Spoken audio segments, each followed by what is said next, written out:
শেষ রে সাগর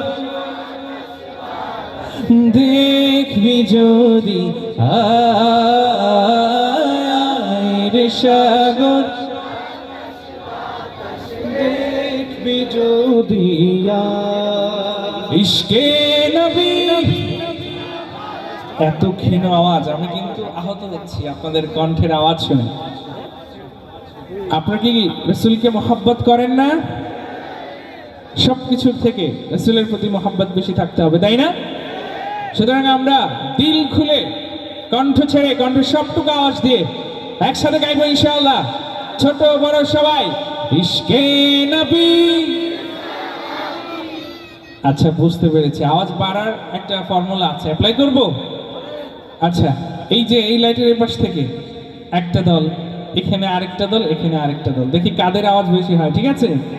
তারপর সঙ্গীত শুরু করব। আওয়াজ না হলে চলবে না। যশোরের মানুষ কি ঘুমন্ত? আমরা তো দেখি যে বাংলাদেশের যে কোনো পরিস্থিতিতে, যে কোনো সমসাময়িক ইস্যুতে যশোরের মানুষ সবার আগে গর্জে ওঠে, ঠিক কিনা? সুতরাং এই গর্জন তো ঠিক রাখতে হবে।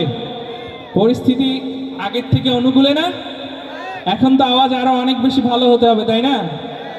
ওকে, আমরা দেখি একটু কাদের আওয়াজ বেশি হয় নাকি। ইশকে নবী। আপনারা ইশকে নবী।